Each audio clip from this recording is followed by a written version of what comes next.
What's up, guys? Troy here. Today I'm looking into Connor Murphy's natural status. Obviously, as a juggernaut in the whole fitness industry, everyone's been asking me what my opinion is on his natural status. And I just want to jump into that right now. Let's do it. I've sped it up to 1.5 speed because he just talks too slow. The bottom line is, I just had to say that to say that natural or not is not black and white. It's a spectrum. To say natty or not really makes no sense. It's to what degree are you natural? And I will tell you every single substance that I've taken that's under question, and it will essentially show this point. Connor, natural, trend test every compound you can possibly take. Where does Connor Murphy lie? I would say somewhere around here, but we'll discuss this and see. So I just said this is absolute natty, so you're telling me you have not been a lifelong natty. This doesn't exist, and I'll show you why. It simply doesn't exist. It's a spectrum. There is no absolute natural or absolute not natural. Okay, he's just being semantic about being natural or unnatural. Our whole existence in this world, as of right now, is unnatural. We're living in houses with heating, with plumbing, with electricity. All of this is not natural. The semantics play around what is and what isn't natural on a spectrum is just to downplay his use. And if it wasn't, then why does he keep mentioning it? A better answer or question that Kenny KO should pose is what is natural and what is not should be based on the WADA standards, so 2021 WADA standards of do you take anything according to the WADA standards that would place you in an unnatural status or taking any sort of banned substance. Not this wishy-washy, well, if I take this or I take that, if I am or am not natural, based on just semantics. So It's all relative, right? And that's it. So let's start. as my expert wants to know, It's all relative, right? I mean, it is to a certain extent. If you take more of something, you are technically more enhanced. But what we're trying to get at the root of the issue here is, has he taken anything that would put him in the unnatural category, according to WADA, of course. is there any anabolic compound, prohormones, SARMs, anabolics, PEDs, any designer drug out there on the market that Connor Murphy, either current self, spiritual version, or Omegle chat roulette Connor Murphy has taken? Well, let's talk about it, all right? So I'm going to give you 3 of the most unnatural compounds that I've took, and we'll examine. 3 of the most unnatural compounds he's taken. So he's skirting the question. He said, have you taken any PEDs, etc., etc., etc. 3 of the most unnatural compounds. You could consider testosterone and anthate a quote-unquote natural compound. It's just an esterified, naturally occurring testosterone. So I question his kind of skirting around the questions. Why would somebody do this if they didn't care or they were enlightened or they had no ego about what they did in their previous quote unquote life? Whether they're natural or not. Okay, so first, okay, and everyone will have an explanation that actually helps us come to this conclusion and realize the natty or not spectrum and what it really is. Okay, so first of all, are you ready? Is everyone ready? On the other sheet. First of all, starting out slow and we'll get more intense. First, okay, finasteride. Okay, for your hair. Right, finasteride. Now, for those of you who don't know, that is a compound that blocks DHT, which is an anabolic hormone. Would you consider that natural or not? Ooh, tough question actually, because it is a choice to take it, and then I would consider it natural though because it's not performance enhancing the body to get to what many would deem or consider unnatural. Okay, I would more from a hair standpoint. Right. Well, I would take another route. I would say it's obviously unnatural. Like this is one of the compounds that is far on the unnatural scale, but it does not enhance the physique. It actually does the opposite. Well, there's no proof that it destroys your physique. Derek from More Plates, More Dates, he's done a video on pseudohermaphrodites, which with a 5-alpha reductase enzyme mutation, and this leads to increased muscle mass, but also they retain their hairline. So if finasteride did indeed decrease your muscle mass, then it would be noted, or at least shown in pseudohermaphrodites, that they would have far less muscle mass than in their 5-alpha reductase normal brothers. Right? It affects androgens, but in a negative way that will actually decrease the muscularity of your physique, right? So that's interesting. It's unnatural, I would say, or it's far on the unnatural spectrum, but it doesn't enhance your physique. And so a lot of people would say that you are still natural if you take it. Now, this is an... It's not banned according to WADA, 2021 WADA. Finasteride isn't banned, so therefore, no, it's not a performance-enhancing compound. Therefore, no, it is still considered quote-unquote natural or acceptable for use in a competitive environment, which is the basis that this whole video should be based on, not wishy-washy can a caveman get it? Can a caveman not get it? Etc.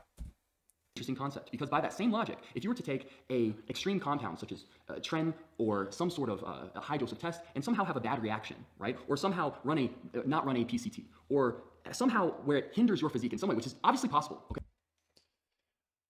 Well, the possibility of tren or a test decreasing your physique or decreasing your aesthetics is very unlikely. And just because you take something that it does have performance enhancing benefits, it increases muscle protein synthesis, thus allowing you to accrue far more muscle mass than a natural. Just because you didn't eat food or you didn't train properly or you got an infection doesn't mean that the performance enhancers don't work. It's just that it didn't work for you because you weren't using all the principles of getting the most out of PEDs whilst using them. You could have a bad reaction to something and it has a negative effect. By the same logic, you would have to say that I'm natural, right? By taking that, right? Because by your definition, it can be No, it's documented in many studies to be performance enhancing, especially testosterone. Trenbolone, performance enhancing for the accrual of muscle mass. However, for cardio, respiratory fitness, it destroys it. Unnatural compound, but as long as it's not performance enhancing, it's still considered natural. So that's the first gray area. Okay, does that make sense? No, it's not. That's the first big gray area. I feel like that's thinking like too far about it. Like Well, this is just like in this specific. No, it's just semantic Do you know what I bullshit. mean? So is this a natty or not question where the fake natties have found this loophole to get out of admitting to any PED or anabolic use? No, I think that we should be very honest about what we've taken, and this is exactly what I'm doing, right? But what you'll find is that I think it's better to refer to people on a scale from like 1 to 10 of natural or not, rather than having it black and white, natural or not. Yeah. Right? So let's go on to the second compound, because it'll get better, okay? Second compound. Right. Okay? This is exciting. I'm allegedly so MK677. You took a SAR. It's not a SAR. All right, growth hormone secretagogue. Correct. Correction. Now, this is interesting, right? So for those of you who don't know, a growth hormone secretagogue is a substance that would be considered fairly high on the unnatural spectrum, but it increases your natural growth hormone. Correct. So this is interesting, right? So would you consider that unnatural or not? I would consider that unnatural. Because that would be, I mean, you can give your input. Is this naturally occurring in any form of like vegetable or anything that's Your naturally body grown? naturally produces growth hormone, but when Right. you take MK677, which is a growth hormone secretagogue, it triggers your pituitary gland to release more growth hormone within the I body. see. So you're getting excess amount by tricking basically your brain into wanting to release more. I see. So he is in fact taking like a chemical drug to release more growth hormone. So I would consider, yes, it's a natural process within the body, but it's like if you took a testosterone injection, it's not natural because it's exogenous, even though you A better analogy would be somebody taking human chorionic gonadotropin, otherwise known as HCG, which causes your Leydig cells to produce more testosterone. So it can increase your testosterone beyond the reference range and cause some performance enhancing benefits. Whereas the growth hormone secretagogue MK677 is more of a ghrelin receptor agonist, which increases your growth hormone through kind of an independent pathway.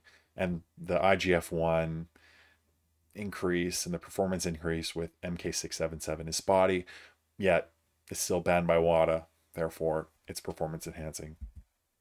are now producing it within your own body. Right, but the exogenous test doesn't make you release natural tests. It actually suppresses natural I tests. get your debate because the growth hormone secretagogue just tells your body to release more. So naturally your body is releasing more, but it wouldn't have naturally been doing that had you not taken that. Right, okay, right, but now listen to this point, okay? You guys ready for this? Okay, so by the same logic, I want you to consider ashwagandha, Okay. okay? If you take ashwagandha, especially at large doses, it has been shown to increase testosterone levels, right? Yeah, but here's the problem with this argument. Acute increases in testosterone doesn't cause any long-term advantage in accrual of muscle. There's no performance metrics that are improved. Any short-term increase in testosterone or growth hormone within the physiological range doesn't lead to any appreciable effects on any metric that we're measuring for with regards to performance or muscle gain. So why, and you'd probably consider that natural. Now why? Why? Because it's, right, and you would say it's found in nature, okay? Correct. But is it? What if I were to take an ashwagandha supplement that was an extremely concentrated extract? An extract that's so concentrated that it would be impossible for, say, a caveman to find this amount of ashwagandha in nature, right? And also realize that all of these supplements undergo some sort of processing. There's an unnatural process to every single one of these supplements, right? Yeah. So I would argue by the same logic that a high concentration of ashwagandha is just as unnatural. Stick to I his don't not know. Yeah, and we could argue all the girls in the video, their makeup, It's not made in nature. They didn't pluck it off a bush and then apply it to their face. It's made in a lab, and it's typically well, it used to be tested on animals just to make sure it's safe, and it increases artificially their attractiveness. Are they unnatural? Well, in a in an appearance sense, yes, they are. However, we're talking about performance enhancing drugs, and ashwagandha root isn't going to increase your performance. I know, no, he definitely was He's using not his big words, he's using spirituality to get he's you. not mad at Don't let him trick you. It's true that, like, even people who purchase, like, How about the lights they're sitting under? Do you think that electricity came naturally? Do you think it lightning strike came from the sky and lit up the house, or do you think that's unnatural as well? The fact is, we're only alive if any time we get an infection and we need antibiotics, we're no longer natural. I mean, come on. Like, this is why when we have conversations like this, we need to set the parameters such that it needs to be more specific, natural or not. Yes, he's just being semantic to avoid answering hard questions. So I understand that Kenny KO didn't say, here, we are using WADA 2021 standards. Are you natural? Are you not? Or how about, according to 2021 WADA standards, what drugs have you taken from those lists? Here's a list, put it in front of him. Which ones have you taken? Metabolic modulators, anabolic steroids, etc. That'd be a better question, because Connor loves to avoid these questions and tries to say everything in life is gray and doesn't matter. little supplements like creatine or whatever, like it's making your body do something that's unnatural. Actually, I would argue that in a sense, multivitamins are unnatural, because there's no way that a caveman would have gotten those vitamins in that form, in those isolated forms outside of real food. So anything that hasn't already been in your body that your body's not naturally doing is not So natty. what about fake Right, foods? exactly. Like, So I guess I feel like natty or not definitely pertains Honestly, more to I don't obviously the think I need anabolic natty. world, tests, SARMs, pro-hormones, Agreed. maybe peptides, potentially a few people know. Now we know MK677, I think most would deem that as unnatural. Is there more on the list? Yeah, there's more on Or the list is for it- sure. Okay. There's more on the list, but yeah, I mean, Was that I'm just trying right? to. Any of the gut society? No. So the last one, this is I don't believe this that. is the most unnatural, but again, there's a caveat to this one too. So the most unnatural thing that I've ever taken for about 2 weeks, and I actually started this at the exact same time as finasteride, right? Because I knew that, oh dang, I'm going on finasteride, I'm probably gonna lose some gains, so I want something to counteract it. For 2 weeks, I took Ostarine. Okay, another SARM. That's a SARM. Or It's not another. Ostarine. Yeah, correct. That's Ostarine, right? Yeah, that's a SARM. I took it for 2 weeks. Now here's a caveat, and again, I'm not trying to prove that I'm natural at all in any way. I'm just trying to show you that the natty or not concept is really more of a spectrum than something that's black and white. So when I took Ostarine, this was actually the decline of my physique, right? So when I jumped on finasteride, I jumped on Ostarine at the same time. And this is the exact moment when I started to lose my gains, right? And I don't know if it was because of the Ostarine or if it was because of the finasteride, probably because of the finasteride, right? Or maybe it was because of the lack of PCT, even though most people don't think that you need a PCT on Ostarine. I don't know, right? All I know is that when I started Ostarine, My main question is, he took finasteride and he somehow knew that it would decrease his muscle mass. I don't know what research he did, but he came to the conclusion that it's going to decrease his muscle mass. So then he took Ostarine on top of that. But what did he research about Ostarine? Why did he pick Ostarine instead of anything else? Why didn't he pick just more testosterone? And then another thing to think about is, why did he only take it for 2 weeks? And then not take PCT after. I mean, there has been some anecdotal evidence that perhaps Ostarine or other selective androgen receptor modulators can cause some shutdown and perhaps a delayed recovery. But what it sounds like is he did a bunch of research, but he didn't take a post-cycle therapy. But why not? Why wouldn't he do that if he cared about his mass, his muscle mass, especially as it pertained to his entire social media entity? That's who he is, and that's how he made a lot of his money, based on his Omegle pranks and going out in public and taking off his shirt and showing off his abs. Why wouldn't he take a post-cycle therapy after the fact? It just doesn't add up. and finasteride. After 2 weeks, I developed some gynecomastia. And in fact, it still lingers a little bit with me to this day. And so I stopped them. And so I can guarantee you that me taking those two substances, finasteride and Ostarine, during that 2 week period, only had a negative effect on my physique, right? And again, at the start, remember when we said if someone takes, like say, finasteride, something that affects androgens, but in a negative way, we deem that as natural. So by that same logic, we would essentially deem the Ostarine as natural. Now you could argue, okay, maybe the Ostarine actually helped a little bit and the finasteride just hurt a lot, right? But obviously it's still, a gray area. I mean, great if there was evidence that finasteride decreased muscle mass and Ostarine increased it and he leveled out, but there's just there's no evidence of any of this. He's just kind of speculating and postulating that his natty or lack thereof natty status is mild, and that he didn't take much, and the whole downfall of his physique was because he took enhancements. And I think that's what he was touching on earlier when he said he took, or when he was making the whole, if I take testosterone, I take trenbolone, but I don't see any results, that means it's not performance enhancing. And he's trying to kind of use that straw man and bring it into this argument that it towards himself with Austrian and finasteride, that because he didn't see any increase in his physique, that was he unnatural? Well, I guess in his mind, maybe not. So you said that's towards the end. Sorry, I mean, go ahead. Did you change your diet at all? No, I didn't change. No, I didn't change my diet at all. Do you feel like you lacked some knowledge when you were taking those? You know, I feel like that could have caused. Well, I feel like I had a fairly ample knowledge at the time.